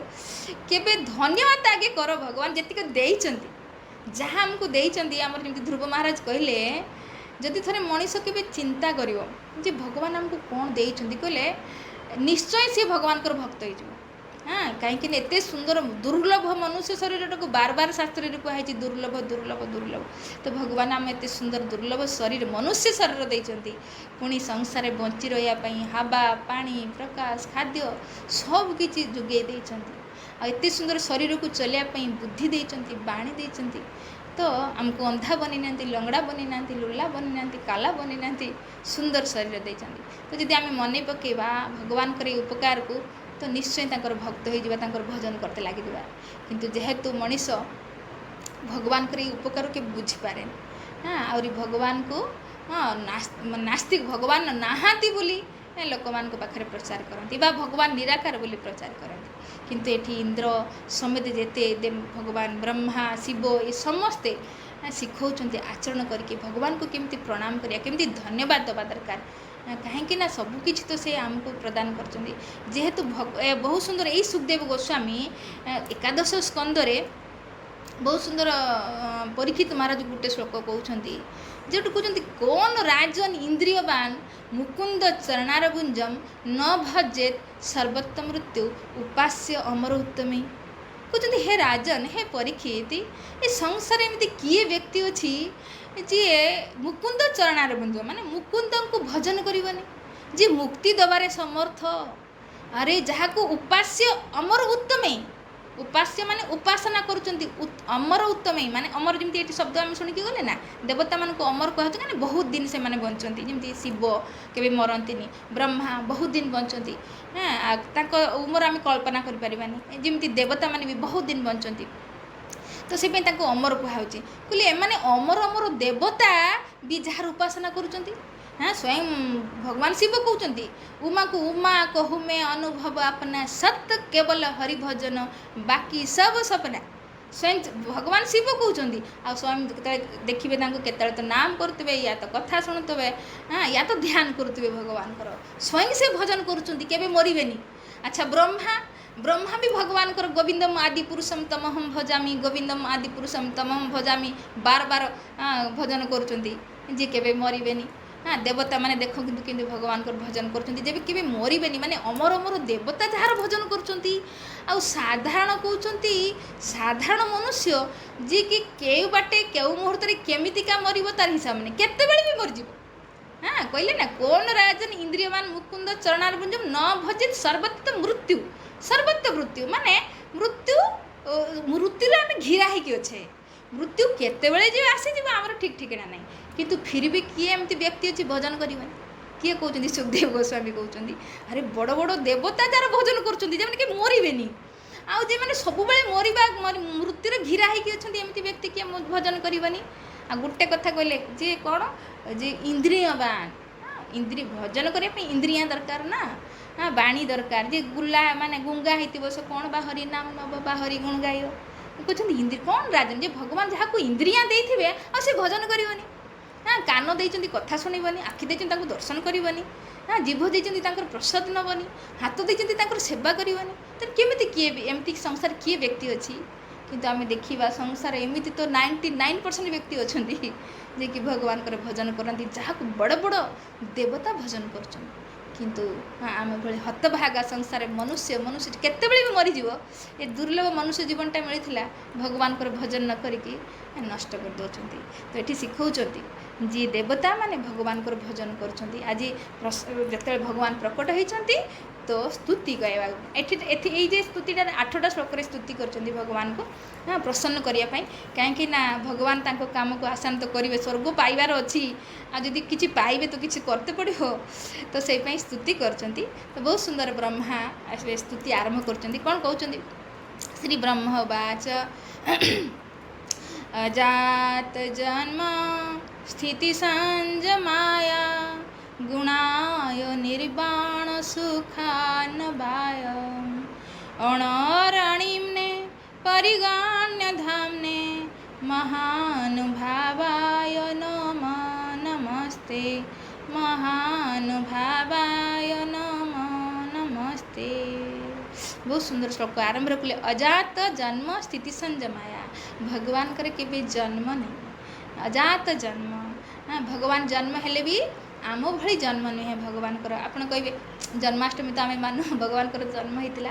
हाँ ये कहबार अर्थ भगवान आम भली जन्म हुए भगवान हाँ स्वेच्छारे स्वतंत्र भाव से प्रकट हुए पुणी अप्रकट हो जाती भगवान कर इच्छा हेले सी माँ गर्भ होगी प्रकट हुए इच्छा हेले खंबा तोड़की नरसिंह रूप प्रकट हो जाती मन हेले आसमानरू ओह्लई आसती। तो सेटा भगवान स्वतंत्र, आम भली तांकर जन्म नुहे। से तो गीतारे भगवान कहले जन्म कर्म चमे दिव्यम जो माम वेत्ति तत्वतः त्यक्त्वा देह पुनर्जन्म नैति मामेति स अर्जुन। हे अर्जुन, जी मोर जन्म और कर्मर दिव्य विषय दिव्यता विषय जी तत्व जानी जाए सी फिर आ संसार जन्म नियनि कईटिकी जाए मामिति मते प्राप्त करनी। तो भगवान को जन्मटा जाना केते जरूरी। भगवान को जन्म कहते स्थिति आ भगवान को परिस्थिति माने भगवान सब सामान रुहंती। आमर कौन आम जन्म जी हेले आमर शरीर परिवर्तन होची ना, किंतु भगवान नवजौवनम च सब 16 बयस। महाभारत जो युद्ध होता हाँ भगवान से 100 वर्ष भितर थिले भगवान, किंतु केमती देखा होते नवजौवनम च हाँ 16 बयस बालक भाया। तो ये भगवान भगवान से कहते ब्रह्मा भगवान आपण सब निज स्थिति को बजे रखी था, माने सेम अवस्था था। आपड़ के बड़ बुढ़ा हमें कि बच्चा हमें हाँ भक्त को खुशी दवापाई तो आप बेले बेले माँ गर्भ को होके आसती सुंदर लीला करती जमी कृष्ण लीला राम लीला भगवान करछंती। किंतु भगवान को स्थिति कौन नवजौवन सब से अवस्था रुहंती। तेणु भगवान के भी जन्म नहीं, भगवान के भी मृत्यु भी हुए। संजमाय माने मृत्यु, भगवान के भी मृत्यु हुए। किंतु आम देखीचे किसी लोकंर धारणा एवं भी आप भी शुणी जे भगवान मरीगले जो से शबर कौन तीर मारला पादरे तो भगवान को मृत्यु हो गला। फिर जलैले शियाली लटारे नाभिटा रही जाता। ये कथा आप शुणी ना। अरे देखु ये भगवान के मरवे, अरे आत्मार जेटी मरण नहीं तो भगवान गीतारे ठोक ठोक कि कहले जे नैनम छंदन्ते छिन्दन्ति शस्त्राणि नैनम दहति पावक न चक्र दयन्ति आप न शोषयति मारत न जायते म्रियते कदाचित नाय मृत्युआ भविता नय। केते श्लोक भगवान कहले आत्मार केबे मृत्यु नहीं, तो परमात्मा कर केमती मृत्यु हम कहूना। गीता पढ़ुचंती फिर भी भगवान मरीगले नाभि पुड़ानी। तो ये सब कपोल कल्पित कथा। ये कहते भगवान केबे मरती कि केबे ब्रह्मा भगवान जन्म नियंती। जमी सूर्यर दृष्टांत दौरान सूर्य आज सकाळु प्रकट हेले जन्म हेले भाव राति बेलू अस्त हो गले आम जी भाव हाँ सूर्य मरीगला आमर केते कपड़ा सुखई दौला केते प्रकाश दौला आमर इलेक्ट्रिक बिल बंचुला हाँ सूर्य मरीगला ना सूर्य अस्त हो गले अप्रकट हो गले पुणी सकाळु प्रकट हे। से भली भगवान प्रकट हुअंती संसार को आसती प्रकट हुअंती पुणी अप्रकट हुअंती। भगवान के भी जन्म हुअंती कि केबे मरती। तो ये सब मनीष न जाणिकी ये भूल करेंगे से। तो भगवान के जन्म बहुत सुंदर कहते आपणकर के जन्म नहीं कि केबे मृत्यु नहीं।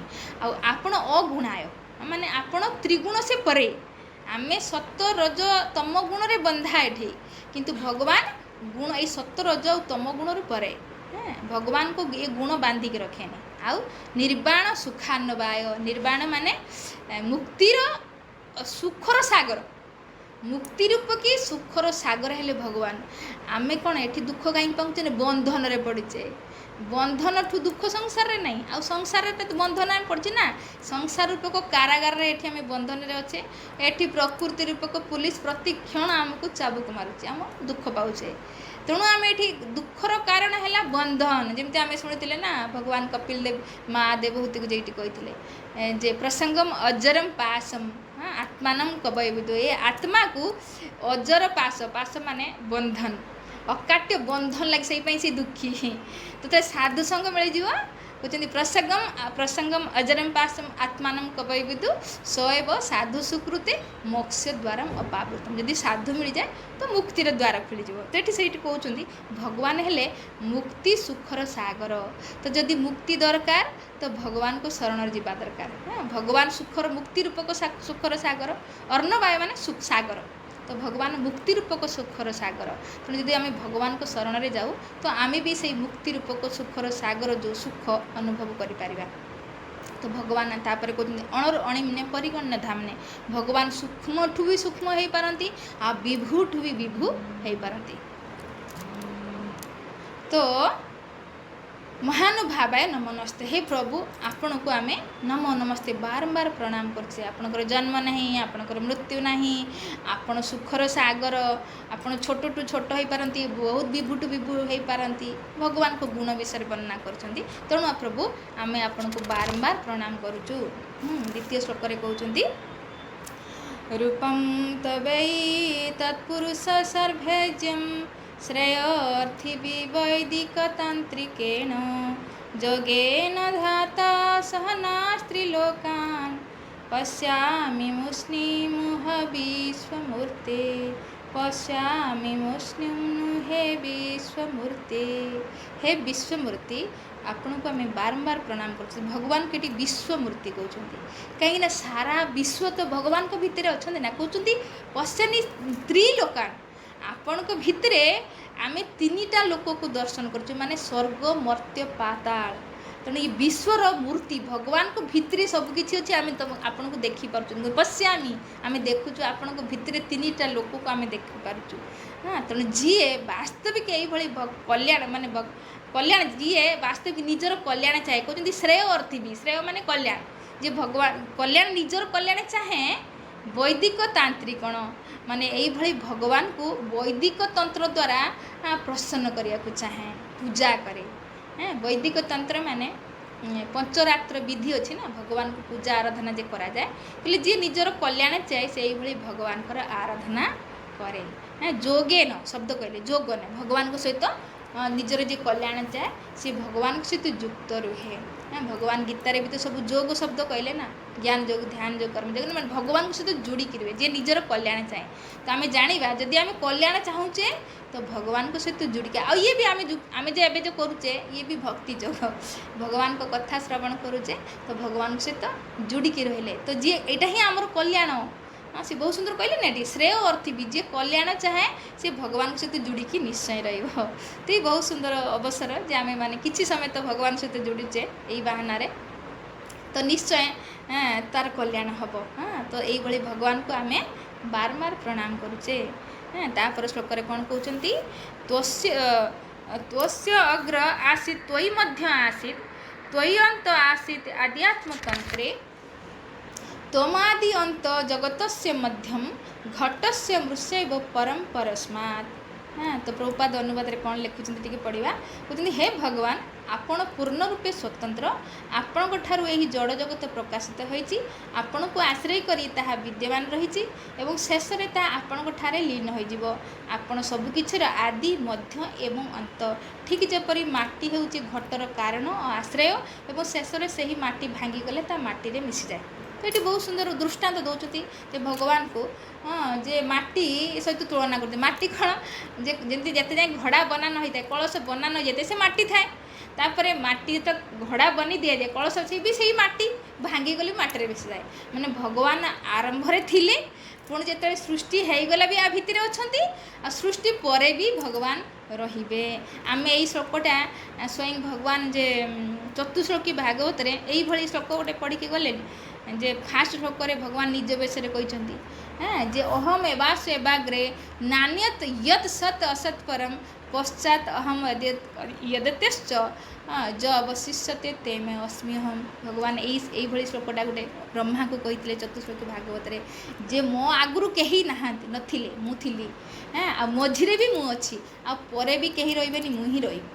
तो यही श्लोकटारे ब्रह्मा से ही कथाटा ही कहते हे प्रभु आपण आगुरु कहीं नथिले आपण श्रेष्ठ आपण आदिरे थिले मध्यरे भी अच्छी और परे भी रहिबे जेमती माटीर घड़ा आगुरु भी माटी थिला एबे घड़ा बनीगला पर भी माटी पुणी जिते भांगी जीवो सेते भी माटी ही रहिबो।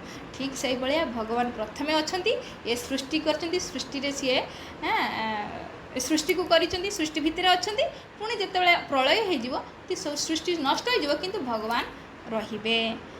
तो ये श्लोकटारे बुझेले तापर श्लोक कहते त्वं मायया आश्रया स्वयं निर्माय विश्वं तदनु प्रविष्ट पश्यन्ति युक्ता मनसा मनीषिण गुणावय अपि गुणम विपस्थित। बहुत सुंदर ये श्लोकटा बुझा लायक अच्छी कौन कहते आम जमी से श्लोकटार भी जो चतुश्लोक भागवत शुणिकी गले द्वितीय माया विषय भगवान कहते एठी भी ब्रह्मा से माया विषय कहते हे प्रभु आपण माया द्वारा निर्माय विश्वम माने निर्माण कर विश्व को आ विश्व को निर्माण करके तदनु प्रविष्ट फिर आपण प्रविष्ट हो जाइछन्ती है ना। शास्त्र तो आम बुझु भगवान कौन कौन रूप ब्रह्म रूप कौन कौन रे अच्छन्ती आ परमात्मा रूप में सब जीव हृदय अच्छा आ भगवान रूप में निज धाम अच्छा यानी भगवान को 3टा स्वरूप ब्रह्मेति परमात्मेति भगवानीति शब्दते भगवान के विषय कहुए। हाँ तो ये भगवान कौन करछंती माया द्वारा ये जगत को सृष्टि करछंती आ सृष्टि करके प्रविष्ट ता भितर से भगवान प्रविष्ट होइछंती जगत रे चली भगवान नथिले जगत के भी चलबनी लोक सीना कहते भगवान को देखाउन जदि भगवान अच्छा कहूँ तो भगवान को तो आम देखिपारूने तो ता पर श्लोक ब्रह्मा बहुत सुंदर कहते एमती देखिपार तुम तो बहुत सुंदर ये श्लोकटा कौन कहते किमिति देख भगवान को भगवान तो अच्छा कि देखो केमती तो कहते यथाग्नि मेधस्य अमृतम च गोसु भुवियन्न अम्बु उद्यमन च वृत्तिम जोगे मनुष्य अभिध्यंती ताम गुणेशु बुद्ध्या कवय वदंती। कहले जमी अग्नि भितर काठ भितर अग्नि अच्छी किंतु देखा जाउची कि हमको देखा जाउनी से भली अमृतम च गोसु गाय भितर क्षीर अच्छी हमको देखा जाउची कि देखा जाउनी। अच्छा भुवि अन्न अम्बु पृथ्वी अन्न अच्छी आमको देखा कि देखा जाउनी। अच्छा संसार रे धन वृत्ति माने धन अच्छी किंतु आमको देखा जाउची कि देखा जाउनी। तो ये धन को प्राप्त करिया पय हेले भूमि रु अन्न को प्राप्त करिया पय हेले गाय भितर क्षीर को प्राप्त करिया पय हेले काठरू माने अग्नि को प्राप्त करिया पहले कौन करते पड़े किसी मेहनत करते पड़े। तो से भगवान सर्वत्र अछंती किंतु तुमको देखा जाऊना किंतु से भगवान को प्राप्त करिया पहले किसी करते पड़ो। हाँ गाय को तुम पाखक ने दूध बाहर कर आ तुम से काटी पकेब कौन गाय भीतर क्षीर बाहर कि बाहर तार विधि रही ना तो विधि रही बछड़ा को छड़ाइते पड़ो बाछुरी को बाछुरी जो क्षीर पान करते जीव माँ बात्सल्य भाव में थन को क्षीरटा छाड़देव। हाँ फेर टिके पीते आम कौन करूँ बाछुरी कान को बांधि दो पुणी क्षीर बाहर करके नहीं आसू। आउ गोटे दृष्टांत एथि दि जाए कि आम प्रभुपाद लिखिं जे जमी क्षीर भितर घी अच्छी किंतु देखा जाऊनी तो ताकू भी प्राप्त करने मेहनत करते पड़ा ना क्षीर को दही जमेबा फिर ताकू बुलेबा। हाँ बुलेला परे से जो लहुणी बाहर लहुणी को गरम करवा तेबे जाए कि घी को प्राप्त करवा ता भितर अच्छी किंतु प्रोसेस अच्छी से भली भगवान सर्वत्र अछंती किंतु प्राप्त करने हेले आमको किसी मेहनत करते ये ब्रह्मा शिखौं आम समस्त को जे संसार लोक कहते ना भगवान को देखाओ दीदी अच्छा देखाओ तुम किसी तो कर तो सही तो ये बहुत सुंदर कहते तो एमती कले तुम देखिपार कौन करवा आम कहते जोगे मनुष्या यदि मनुष्य जोग कर भगवान गीतार भी कहले तेषाम सतत युक्ता नाम भजताम प्रीतिपूर्वकम। हाँ ना अनन्य आउर गोटे श्लोक कहते जो कौन अनन्य चेता सततम ज माम स्मरति नित्यस तस्याहम सुलभ पार्थ नित्य युक्त स योगिन। अनन्य चेता जे अनन्य भाव मो चिंतन रे थाए है मत चिंतन करे अनन्य सततम जे सतत नित्य युक्ता उपासते माने आ देखो ये बुझा पड़े ना भगवान सहित सतत जे युक्त रुहे नित्य सतत सबु बेले प्रतिदिन जे भगवान सहित युक्त रुहे से बहुत सुंदर श्लोकटा कहते जोगे मनुष्य जे जोग करे माने भगवान सहित जे युक्त रुहे तो भगवान को तस्य हम सुलभम पार्थ तापाई मैं सुलभ हूँ।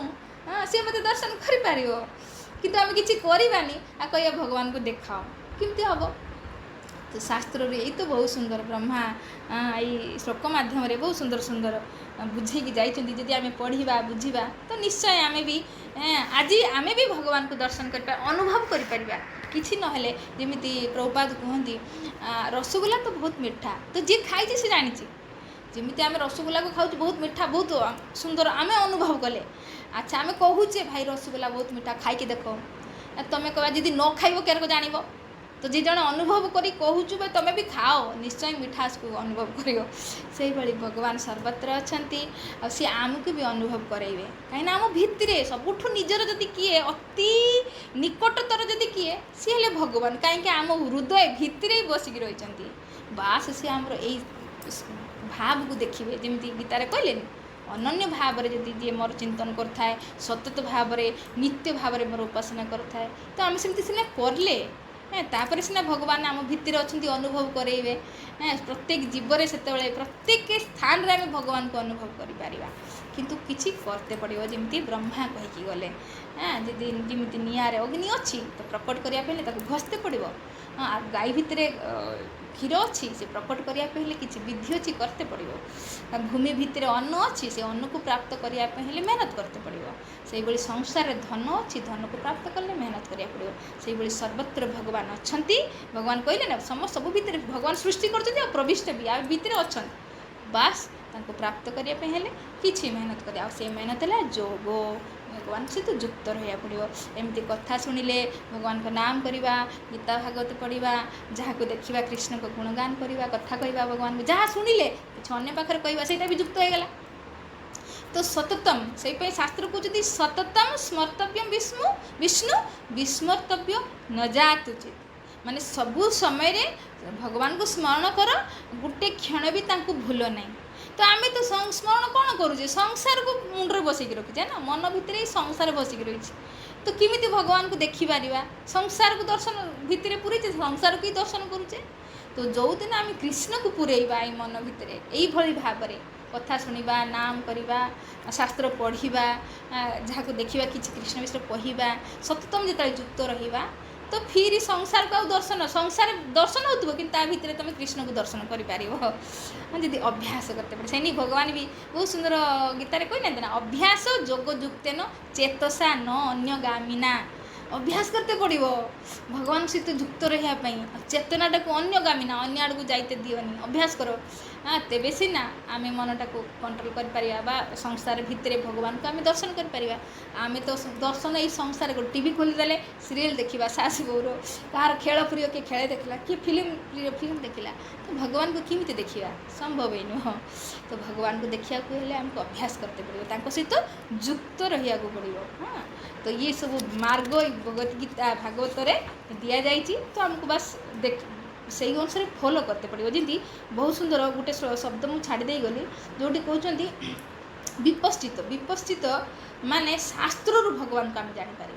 शास्त्र विधि केम जाने भगवान को पाइबा विधि क्यों जाना कहते शास्त्र दि जाए हाँ जो जी शास्त्र सहारा नब से भगवान को विधि लिखाई तो विधि अनुसार आम जीवन यापन करवा फिर धीरे धीरे धीरे धीरे आम भगवान को अनुभव करवा किंतु मनमाना ढंग से आम जाना चाहिए भगवान को केवे जानी पारिबानी कहीं भगवान को किमिति अनुभव करवा किमिति जानिबा भगवान स्वयं शास्त्र माध्यम कही देइचंती गीता भागवत माध्यम आ गीतार तो भगवान पूरा क्लीयरली कहीगले 16 अध्याय 23 नंबर श्लोक हाँ जे जो शास्त्र विस्मृज्य वर्तते कामकारत न सिद्धिम वापनति ना सुखम पराम गति हाँ जे शास्त्र को बाद देखी किसी कर्म करे सी संसार तक भी सुखी रही कि धाम को जापरनि कि आगला जन्म ताकू भी माने मनुष्य शरीर मिल नहीं परम गति माने आउ थे मनुष्य चान्स मिल नहीं तेणु केते बड़ कथा तेणु शास्त्र है भगवान को जानिबार मार्ग हाँ तेणु यही भागवत यही गीतार आधार करी तो भक्त से कहीं कहते तुम भक्त सानिध्य जाओ कहीं से माने शास्त्र ही जहाँ भी किसी कहती गीता भागवत कहती मन गढ़न कथा किसी कहती ना तेणु तुम जो भगवान को बुझा चाहो जी शास्त्र कहूब हाँ ताकू फॉलो कर तो निश्चय भगवान को दिने ना दिने तो अनुभव करें जहाँ भी ब्रह्मा बहुत सुंदर आउ 2टा श्लोक मतलब कही जाए तो आम स्तुति को आज सारिबा आपर आगला गुरुवार रे आम भगवान फिर किमिति उपाय देबे जे किमिति जाओ माने संधि कर आमर असुर मान सहित संधि कर फिर समुद्र मंथन कर अमृत पान करियो फिर अमर हम सुंदर सुंदर उपाय देबे तो आम आगला एपिसोड रे सुनिबा तो आज 2टा श्लोक बाकी रहीगला आम टे से शुणी जाए खाली पढ़ी दे जा टाइम जेहेतु हो गला मुझे ध्यान दे नी बहुत सुंदर कहते जे ब्रह्मा त्वं त्वां वयं नाथ समुज्जहीनम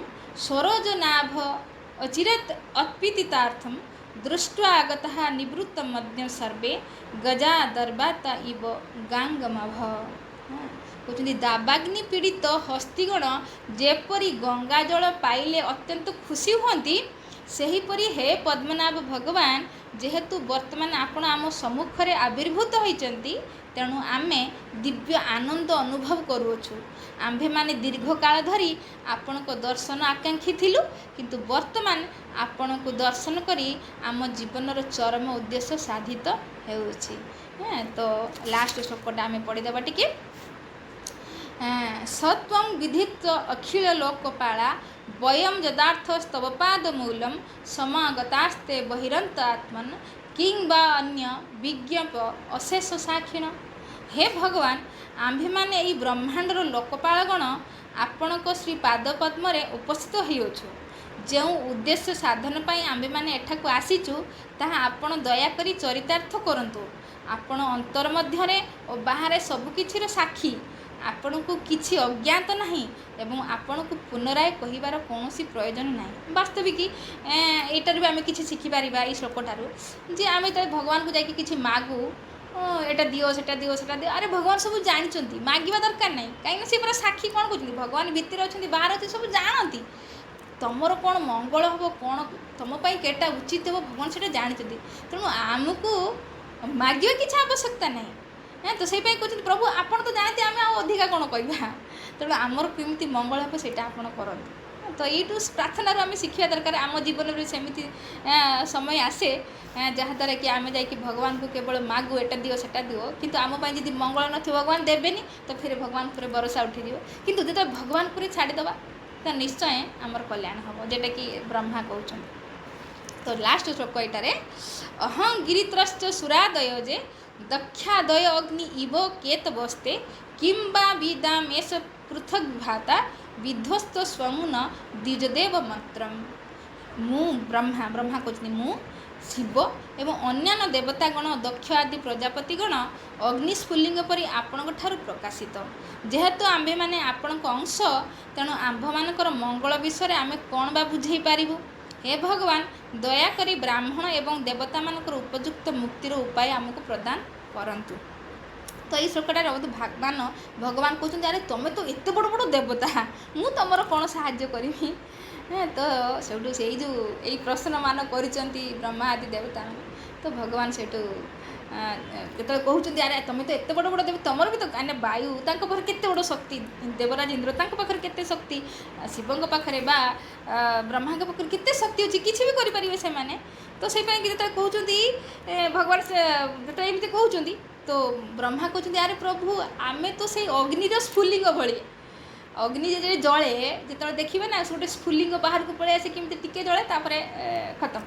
तो से कहते आमे आपणकर अंश तेणु आपण जदि माने विराट अग्निकाय तो आम से गोटे गोटे स्फुलिंग तो आमर कौन भैल्यू आमर कौन भैल्यू। तेणु आपण ही आमर मुक्तिर उपाय करें। तेणु ब्रह्मा जी निज ब्रह्मा भी निजे कहते आमर निजर किसी भैल्यू ना निजर भगवान को छाड़देले आमर किसी औकादी ना कि करार कहीं जी भगवान जमी अग्नि स्फुलिंग जदि अग्निठू बाहरी आस तार सत्ता हरी देउछ से बुझी जाऊँ ना किंतु जिते जिते जाए से अग्नि सहित जोड़िकी अच्छे सी भी विराट काय अग्नि है ना से भाई आम समस्ते भगवान गीतार भी कहते ममई बांश जीव लोक जीवभूत सनातन ममई बांश आम समस्ते ब्रह्मा शिव नुहे आम समस्ते भगवान अंश जिते जाए भगवान सहित जोड़िकी रहा तो आमर भी भैल्यू रही। प्रभुपाद उदाहरण दिखती जहाजर गोटे नट बोल्ट जदि से खसी आसला जहाज देहर खसी आसला ताने से बोल्टर आ किसी काम ना लोक पादरे माड़ी चकटी पलैबे किंतु सही बोल्ट जदि लगिगला जहाज ताने से कौड़ी कौड़ी उड़िकी पलि आइब। ठीक से भाई आम भगवान गोटे गोटे अंश जेहेतु आज भगवान दूरी जाइए विच्छिन्न हो जाइए तेणु आमर आज किसी औकात नहीं किसी भैल्यू नहीं संसार जो दिन आम जोड़िकी रहा तो आम भी से भगवतमय भगवत गुण भी आम भितर भी आसीज से ब्रह्मा बुझाऊँ प्रभु आमर किसी शक्ति नहीं जदि भी किसी शक्ति अच्छी से आपण जुगुरु आपण को पाखर पाइकी तो आम किसी शक्तिमान होगा किसी बलियान होचे किंतु आपण को छाड़देने आमर किसी अस्तित्व ही नहीं। तेणु प्रभु आपण तो ब्राह्मण गाई समस्त उपकार करती तेणु आमर भी किसी मुक्तिर उपाय प्रदान करंतु। बहुत सुंदर माने निवेदन करचंती भगवान को। तो भगवान आसंता जो गुरुवार उपाय कहिबे आमे सुनिबा जे भगवान उवाच जे भगवान तांकर उपाय कहितबे किमती देवता मान पाखु जाओ संधि कर फिर समुद्र मंथन हम तापर अमृत बाहर बहुत सुंदर अमृत भी बहुत किसी बाहर आम शुणा धीरे धीरे धीरे धीरे एमती। तो आज का समय जेहेतु हो आज कथा को मैं ये रखुची। हरे कृष्णा कृष्णा कृष्णा हरे हरे हरे राम राम राम हरे हरे। ଯାହା ହଉ ଆଜି ମାନେ ମାତାଜୀ ଯେଉଁ ସବୁ ଜିନିଷ ସବୁ କହିଲେ ବହୁତ ଗୁରୁତ୍ୱପୂର୍ଣ୍ଣ, କିନ୍ତୁ ଏଥିରେ ମୋର ପ୍ରଶ୍ନ ଟିକେ ରହିଥିଲା ଯେ କିନ୍ତୁ ଆଉ ସମୟ ନାହିଁ, ତେଣୁ ମୁଁ ପଚାରୁନି। ଆସନ୍ତା ଥର ପାଇଁ ଖାଲି କହିଦେବେ ଆପଣ ତ ଯେଉଁ ପ୍ରଣାମ କରିବା କିପରି ବୋଲି ଯେଉଁ ପ୍ରଶ୍ନ ଥିଲା ଆମର, ସେଥିରେ ପ୍ରଣାମ କିପରି କରିବା ସେମିତି କିଛି ବିଧି ଅଛି କି ବୋଲି ସେଟା ଆରଥରକୁ ହଁ ଆଲୋଚନା କରିବା। ହଉ ଠିକ୍ ଅଛି। ଯାହା ହଉ ଆଜି ଯେଉଁ ଆପଣ ଯେଉଁ ଆମକୁ ଶିଖେଇଲେ, ଯାହା ମୁଁ ଜାଣିଲି ଏଥିରୁ କେବଳ ଆମେ ଜାଣିଛୁ ଯେ 3 ଜଣ ପୁରୁଷୋତ୍ତମ ଅଛନ୍ତି। ସେ ଅଛନ୍ତି ଲୀଳା ପୁରୁଷୋତ୍ତମ, ମର୍ଯ୍ୟାଦା ପୁରୁଷୋତ୍ତମ ଆଉ ପ୍ରେମ ପୁରୁଷୋତ୍ତମ। ଆଉ ଭଗବାନଙ୍କର 3ଟା ନାଁ ହେଉଛି ଭଗବାନ, ହରି ଆଉ ଈଶ୍ୱର। ଆଉ ପ୍ରଣାମ କିପରି